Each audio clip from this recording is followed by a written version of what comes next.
जी। Ravikant sir आ गए हैं, तो रविकांत सर से एक बार जरा एक सवाल ले लें, फिर हम लोग ब्रिजेश जी के पास चलेंगे। रविकांत सर, बहुत स्वागत आपका। आप लंबे समय के बाद, अस्वस्थ होने के बाद फिर स्वस्थ हुए हैं और स्वस्थ होकर अब आए हैं हमारे पास। तो सर, हिमाचल की बात हम लोग कर रहे थे। हिमाचल में अभी जो मुख्यमंत्री है जयराम ठाकुर, उन्होंने एक तो मीडिया हाउस से बात करते हुए इस बात को स्वीकार कर लिया था कि वहां पर बगावत जो है वो उनके लिए एक समस्या है। साथ ही साथ उन्होंने ये भी कहा था कि वो यहाँ का जो रिवाज है, वो रिवाज बदलने की बात कर रहे थे कि रिवाज इस बार बदलेगा, जो वहां पर 5-5 साल वाला रिवाज लंबे समय से चला आ रहा है। तो क्या आपको लग रहा है कि इस बार रिवाज भारतीय जनता पार्टी बदलने में कामयाब हो जाएगी? नहीं, बहुत मुश्किल दिख रहा है और उसके परिस्थितियां भी हैं। जिस तरह से एंटी इनकम्बेंसी वहाँ काम कर रही है। अ, आप वहाँ के उद्योग धंधों को देखिए तो सेब का खास करके जो बिजनेस है उसको लेकर के क्या हुआ पिछले सालों में, वो नाराज है पूरा। वहाँ पे ओल्ड पेंशन स्कीम को लेकर के जो कर्मचारी हैं वो सीधे तौर पर लामबंद हो चुके हैं। और उसमें तो अटेवा के एक प्रदेश अध्यक्ष हैं, उनको नोटिस भी जारी करवा दी गई है क्योंकि वो ओल्ड पेंशन स्कीम की बात कर रहे हैं। दूसरी तरफ जो बीजेपी है उसमें गुटबाजी बहुत ज्यादा है और उसके चलते भारतीय जनता पार्टी के लिए बहुत ज्यादा मुश्किलें हो रही। आज ही कांग्रेस पार्टी ने अपना घोषणा पत्र दिया है और उसमें जिस तरह से ऐलान उसने किया है उसका भी बहुत सकारात्मक प्रभाव हिमाचल प्रदेश के जनमानस पर दिखाई पड़ते हुए दिख रहा है। तो इससे तो नहीं लगता है कि बीजेपी वहां रिवाज को बदल पाएगी। मुझे लगता है कि रिवाज जारी रहेगा और हर 5 साल के बाद जो सरकार बदलती है, इस बार भी हिमाचल प्रदेश की जनता वहाँ सरकार को बदल करके नई सरकार बनाने के लिए उत्सुक है। और इसके पिछले समय अगर आप देखें, एक लोकसभा चुनाव हुआ था, उसमें कांग्रेस पार्टी का बहुत अच्छा परफॉर्मेंस था। जो भी उपचुनाव हुए उसमें कांग्रेस पार्टी ने बहुत अच्छा परफॉर्मेंस किया। तो बदलाव की आहट वहां पर दिखाई पड़ती है। एंटी इनकम्बेंसी है, बीजेपी में गुटबाजी है। तो ये तमाम परिस्थितियां इस बात को कह रही हैं कि वहां रिवाज बदलेगा नहीं, बल्कि वो रिवाज जारी रहेगा। हाँ, कांग्रेस के भीतर भी गुटबाजी है, इसमें भी कोई दो राय नहीं। और कांग्रेस पार्टी उस गुटबाजी को कितना कम कर पाएगी। राजीव शुक्ला वहाँ प्रभारी हैं और जो जानकारी मिल रही है कि थोड़ा सा चूक जरूर हो रही है कांग्रेस पार्टी की तरफ से। बहुत सारी टिकटें ऐसी हैं जहाँ पे कुछ खेल हुआ है, तो इसका नुकसान जरूर कांग्रेस पार्टी को हो सकता है, लेकिन वो नुकसान इतना बड़ा नहीं है कि वो भारतीय जनता पार्टी की सरकार को बचा ले जाए, को दोबारा चुन करके वहां भेज दे। ये थोड़ा नहीं दिख रहा है। हाँ, इसमें कोई दो राय नहीं है कि कांग्रेस पार्टी में भी थोड़ा सा असंतोष है और गुटबाजी वहां पे भी है और कुछ टिकटों को बंटवारे को लेकर के भी असंतोष दिखाई पड़ रहा है। रविकांत सर, अभी ब्रजेश जी जब बात कर रहे थे तो अपर और लोअर हिमाचल की बात हो रही थी।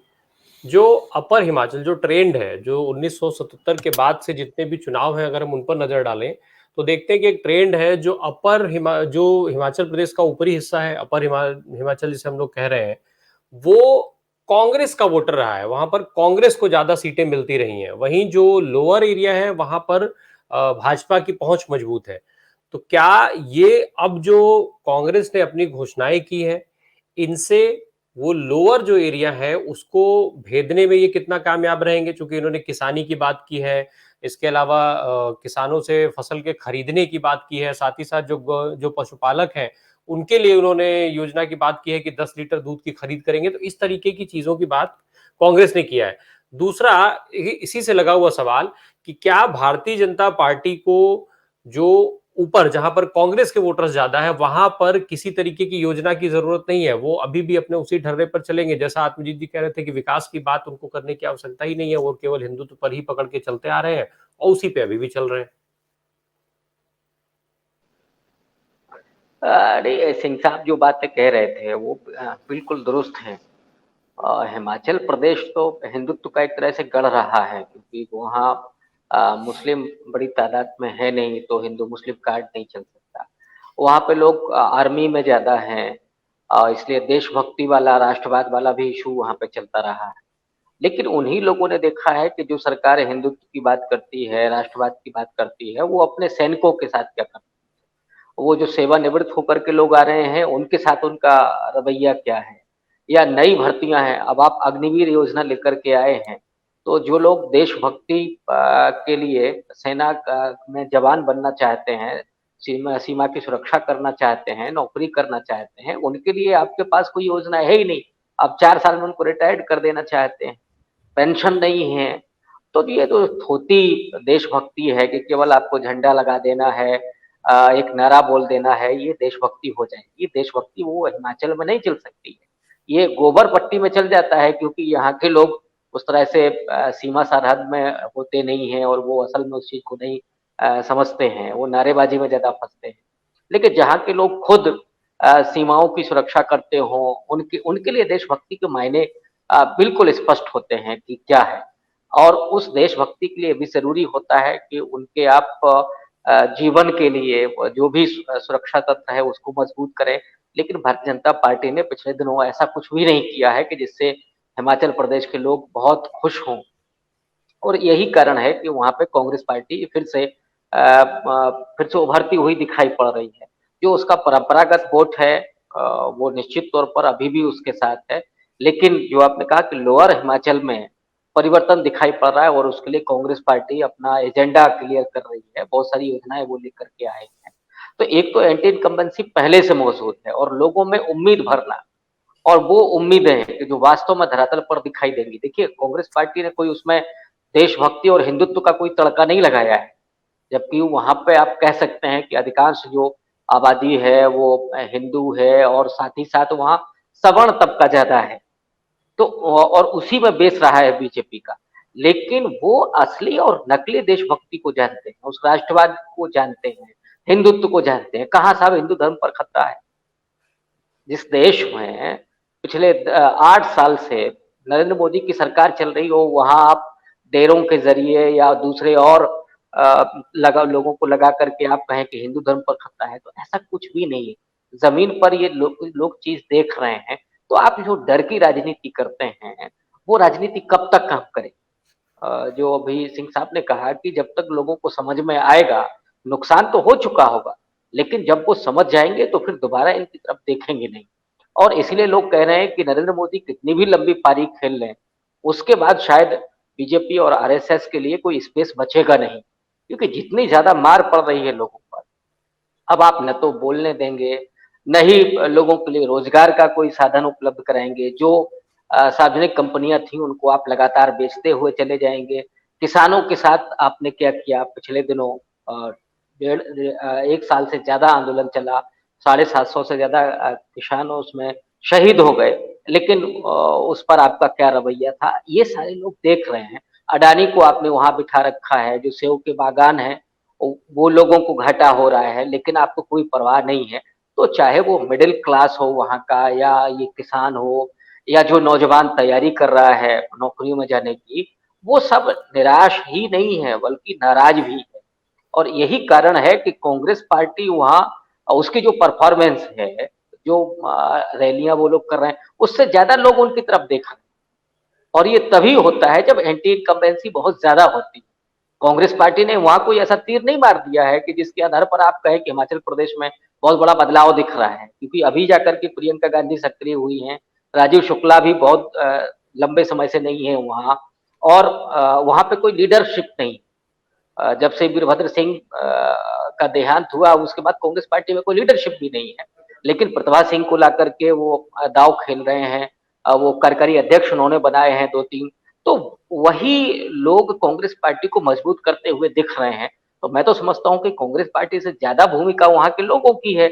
लोगों की नाराज़गी की है और प्रकारांतर से बीजेपी सरकार की है कि अब वो भले ही कितनी भी उछल-कूद करे। अब आप सोचिए कि जहाँ 370 पर आप बात करने लगे, राम मंदिर की बात करने लगे, इसका मतलब है कि डिलीवरी के नाम पर आपके पास कुछ भी नहीं है। आप वहां पे सेना की बात नहीं कर सकते। राष्ट्रवाद तो आपका इशू रहा है, क्यों नहीं बात करते?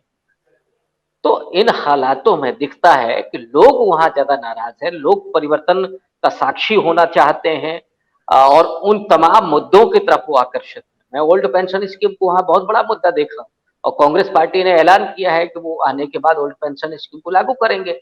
4 राज्यों में हो भी चुका है, तो अब तो ये भी नहीं कह सकते। अनुराग ठाकुर ने कहा कि हम लोग भी विचार कर रहे हैं, शायद हम ऐलान करेंगे इसका। लेकिन साहब ऐलान आप क्या करेंगे? केंद्र में आपकी सरकार है, आप चाहें तो पूरे भारत में ओल्ड पेंशन स्कीम को लागू कर सकते हैं। तो आप हिमाचल प्रदेश के लोगों को क्या समझते हैं कि वो इतने भोले भाले हैं कि आप कहेंगे नहीं साहब हम भी ले आएंगे अपने घोषणा पत्र में और इस पर प्रयास करेंगे। तो प्रयास अगर आपको करना है तो आप केंद्र के स्तर पर कीजिए और लोगों को आप जो जो उनका देय है उसको आप दीजिए। ये आप नहीं कर रहे हैं, इसका मतलब है कि कांग्रेस पार्टी जो भी काम कर रही है उससे ज़्यादा उसे समर्थन प्राप्त हो रहा है और ये इस बात को साबित करता है कि लोग वहाँ परिवर्तन चाहते हैं और उस रिवाज को बनाए रखना चाहते हैं कि अगर आज आपका दिमाग ठीक नहीं है, आप अगर ठीक से लोगों के लिए काम नहीं कर रहे हैं, तो आप जाइए, हम अगले को देखेंगे। वही चीज़ें फिलहाल होते हुए दिखाई पड़ रही हैं। रविकांत सर, जब हम लोग हिमाचल की बात कर रहे हैं तो भारतीय जनता पार्टी के राष्ट्रीय अध्यक्ष जेपी नड्डा साहब, जो कभी वहीं सरकार में मंत्री हुआ करते थे, आज राष्ट्रीय अध्यक्ष हैं। गुजरात के लोग, चाहे गुजरात के भाजपा से जुड़े हुए हों या जो भी भारतीय जनता पार्टी के समर्थक हैं या उसके अलावा अन्य लोग भी जो भाजपा के समर्थक नहीं है, वो भी ये बात कहते हैं कि गुजरात में विधानसभा के चुनाव जब भी होते हैं तो बात नरेंद्र मोदी की ही होती है, क्योंकि वो वहां भाई मुख्यमंत्री रहे हैं, वहां से जुड़े हैं, वहां के हैं, इसलिए उनकी बात होती है। लेकिन जेपी नड्डा पूरे सीन में कहीं दिखाई नहीं देते हैं, जेपी नड्डा का कहीं कोई नाम नहीं आता है, बात वहां भी प्रधानमंत्री की होती है। तो क्या जेपी नड्डा इतनी बड़ी, जो दुनिया की सबसे बड़ी पार्टी है, उसके राष्ट्रीय अध्यक्ष होने के बाद एक प्रदेश के चेहरा बनने लायक नहीं है? देखिए, जेपी नड्डा की हैसियत भारतीय जनता पार्टी में नरेंद्र मोदी और अमित शाह के बाद क्या है, ये हम सब जानते हैं। सार्वजनिक मंच पर भी यहाँ प्रधानमंत्री हों और अमित शाह हों, वहाँ तीसरे का अगर उपस्थिति होती है तो धकिया दिया जाता है। तो वो रबर स्टैंप के अलावा कुछ है नहीं। वो तो चूंकि वहाँ कैडर का मामला है, किसी को राष्ट्रीय अध्यक्ष बनाना है, तो उसमें तमाम समीकरणों को देखते हुए जेपी नड्डा राष्ट्रीय अध्यक्ष हो गए। लेकिन वो कितने ताकतवर हैं, कितने निर्णय लेने की क्षमता उनके पास है, ये हम सब जानते हैं। हिमाचल प्रदेश में भी जो टिकट हैं उन्हें कौन तय कर रहा होगा, ये भी सबको मालूम है। तो जेपी नड्डा सिर्फ एक मुखौटे की तरह है। ठीक है, एक दो कॉन्स्टिट्यूंसी उनके पास होंगी, वहां पे वो थोड़ा सा प्रभाव डाल सकते हैं, वो प्रचार के तंत्र में पूरा लग जाएंगे। वो एक मैनेजर से ज्यादा उनकी हैसियत वहां पे नहीं। इसलिए न तो हिमाचल की आइडेंटिटी के रूप में वो उस तरह से हो सकते हैं जैसे गुजरात में अमित शाह और नरेंद्र मोदी हैं, लेकिन हिमाचल प्रदेश में भी सिक्का नरेंद्र मोदी और अमित शाह ही चलाना चाहिए। अब थोड़ा सा योगी आदित्यनाथ जाने लगे हैं, लेकिन सर्वे सर्वा के रूप में नरेंद्र मोदी से बड़ा लीडर कोई बीजेपी में नहीं हो सकता है, उनके समानांतर दूर दूर तक भी नहीं हो सकता है। माने अगले 11वें नंबर पर भी कोई नहीं हो सकता है, वो चाहे हिमाचल प्रदेश हो, चाहे उत्तर प्रदेश हो या कोई और प्रांत हो। और इसीलिए जेपी नड्डा हाशिए पर है, मुखौटे की तरह उनका इस्तेमाल हो रहा है ये कहने भर के लिए कि हिमाचल प्रदेश से आते हैं। हाँ, ये जरूर है कि अगर हिमाचल प्रदेश में भारतीय जनता पार्टी हार जाती है तो उसका ठीकरा उनके सिर पर फूटेगा। फिर ये नहीं होगा कि नरेंद्र मोदी ने वहां इतना प्रचार किया था, योगी आदित्यनाथ वहां पे प्रचार के लिए गए थे, या टिकट को कौन डिसाइड कर रहा था, ये सब नहीं होगा। उसके लिए जेपी नड्डा को बलि का बकरा बनाया जाएगा, यही उनकी भूमिका है, इससे ज्यादा वहां पर दिखाई नहीं पड़ती। बीजेपी का मतलब है नरेंद्र मोदी और नरेंद्र मोदी का मतलब है बीजेपी। ये पूरा हिंदुस्तान जानता है, हर राजनीतिक विश्लेषक इस बात को जानता है। इसलिए चाहे वो जेपी नड्डा हो, अनुराग ठाकुर हो या कोई प्रेम कुमार धूमल हो या 50 और आप नाम ले लीजिए, उनका कोई मतलब है नहीं। ये जरूर है कि जब चुनाव हारेंगे तो आप उनके लिए किसी को बलि का बकरा बनाना है तो वो आ जाए। जी, अंतिम जो बात है, हम लोग जरा उत्तर प्रदेश पे लौट आते हैं, चूंकि अभी हिमाचल प्रदेश की हम लोगों ने बात की। उत्तर प्रदेश में भी एक चुनाव अनाउंस हुआ है। ये चुनाव है मैनपुरी की लोकसभा का उपचुनाव, जो नेताजी मुलायम सिंह यादव के निधन के बाद रिक्त हुई है, और इसके अलावा रामपुर की विधानसभा सीट पर भी जो है वो चुनाव अनाउंस कर दिया गया है। 8 दिसंबर को वहां मतगणना होगी, 5 दिसंबर को चुनाव होने हैं। तो आज अभी जो आजम खान के सदस्यता जाने से सीट रिक्त हुई थी, कितनी तेजी में ये सीट रिक्त की गई, कितनी तेजी में उनकी सदस्यता गई, ना किसी चीज का मौका मिला उन्हें, और आरोपी दोषी उनको आरोपी थे, उसके बाद दोषी साबित हुए और उसके तुरंत के बाद आनन फानन में जो है वो सदस्यता रद्द कर दी गई। वहीं तमाम ऐसे कई चेहरे रहे जिनके ऊपर पहले से बातचीत चल रही थी, पर उनकी सदस्यता अभी बरकरार है। हालांकि एक आध विधायकों के पीछे गई भी है अभी, जल्दी में कल भी किसी विधायक की सदस्यता रद्द की गई है। तो सर ये जो जल्दी है उत्तर प्रदेश में, रविकांत सर, ये क्यों दिखाई जा रही है? आखिर सरकार यहाँ इतनी तेजी में क्यों है? देखिए, भारतीय जनता पार्टी की एक स्ट्रेटजी है और उसके तहत वो कितना भी अच्छा चुनाव जीत जाए, यहाँ पूर्ण बहुमत उनको मिला, बावजूद इसके वो अपने प्रतिपक्षी को कहीं से भी कोई मौका नहीं देना चाहते और लगातार उसको तोड़ते रहना है, उसके मोरल को तोड़ते रहना है, उसको कमजोर करते रहना है। ये बीजेपी की अपनी स्ट्रेटजी है। गुजरात में भी हमने देखा था कि 99 सीट वो जीते थे, 77 कांग्रेस पार्टी को मिली थी, लेकिन आज 111 सीटें उनके पास। कांग्रेस से बहुत सारे लोग उन्होंने अपने तरफ तोड़ करके और अपने में शामिल कर दिया। ठीक उसी तरह से उत्तर प्रदेश एक बड़ा गढ़ है और उत्तर प्रदेश में अगर कहीं बीजेपी थोड़ा सा भी लूज करती है या उसके बराबर ही कोई पार्टी खड़ी होती है, तो उनके लिए एक बड़ी चुनौती साबित हो सकती है। इसलिए वो समाजवादी पार्टी को, जो यहाँ दूसरे नंबर की पार्टी है और 100 से ज्यादा विधायक उनके पास है, एक मजबूत विपक्ष, तो उसको किसी भी तरीके से कोई मौका नहीं देना चाहते। और आजम खां को लेकर के या अभी अंसारी के बेटे पर ईडी ने छापा मारा है, शायद गिरफ्तारी हुई है, तो लगातार उस नैरेटिव को चलाए रखना है कि देखिए मुसलमान को हम कोट एंड कोट टाइट कर रहे हैं। तो ये लोगों के बीच में लेकर के जाना, ये हिंदुत्व का मतलब इनके लिए यही है। हिंदुत्व का मतलब ये नहीं है कि जो हिंदू है उसको नौकरियां मिलेंगी, उसको विश्वविद्यालय खुल जाएंगे, उसके रोटी रोजगार का सवाल हल होगा, उसकी महंगाई कम हो सकती है। ये हिंदुत्व नहीं है। हिंदुत्व असल में वो जो सावरकर वाला है कि आप जो धर्म विशेष है, जो अल्पसंख्यक है, उसको आप कमजोर दिखाएं, उसको दिखाएं कि देखिए इसको हमने दूसरे दर्जे का नागरिक बना दिया है और उसी के जरिए जो हिंदू बन रहा है, मतलब इनकी तरह का जो हिंदू बन रहा है वो ऑलरेडी हिंदू है, लेकिन जो भाजपाई हिंदू बन रहा है उसको आप ये लगातार दिखाते रहे कि देखिए मुसलमानों को तो हमने टाइट कर रखा हुआ है। इसलिए आजम खां हुए या आपके अंसारी हुए, उनका पर ये सारी कार्रवाइयां हो रही हैं। दूसरी तरफ मैनपुरी की जो सीट है, ऑब्वियस है, जो मुलायम सिंह जी के देहांत के बाद जिस तरह का हुजूम देखा गया, हजारों लाखों की तादाद में लोग गए, तो एक दिख रहा था कि नेताजी ने क्या किया है इस देश प्रदेश के अपने लोगों के लिए। तो वो जो प्रभाव है उस प्रभाव को खत्म कर देना, और मुझे लगता है कि मैनपुरी सीट पर भारतीय जनता पार्टी किसी भी तरीके से समाजवादी पार्टी को चुनाव नहीं जीतने देगी, वो कुछ भी करेगी। और उसी के लिए ये सारी तैयारी है कि मुलायम सिंह के उस पूरे प्रभाव को, उनके पूरे नाम को, उनके पूरे रुतबे को आप खत्म कर दें और अखिलेश यादव को तो जब चाहे तब दबोच सकते हैं। इस तरह से शायद हम लोगों को दिखता है बाहर से ऐसी कोई धमकी मिलती होगी, क्योंकि वो भी नहीं बोलते हैं। मायावती की हालात तो हम लोग देख ही रहे हैं कि वो सवाल करेंगी कांग्रेस पार्टी से, वो सवाल सत्ताधारी पार्टी से नहीं करते हैं। तो जिस तरह से गुजरात 27 साल से हिंदुत्व की एक पूरी प्रयोगशाला और एक तरह से उनका हब बना हुआ है, उसी तरह से उत्तर प्रदेश भी, उसमें भी वो मुसलमानों को दोयम दर्जे का नागरिक दिखा करके और हिंदुओं को का तुष्टीकरण करके वो राजनीति करना चाहते हैं और यही शायद उनके लिए बेहतर भी होगा। लेकिन आखिर कब तक, क्योंकि ये उत्तर प्रदेश की जमीन है जिसमें दलित और पिछड़ों की अस्मिता की राजनीति, सामाजिक न्याय की राजनीति लंबे समय से होती रही है।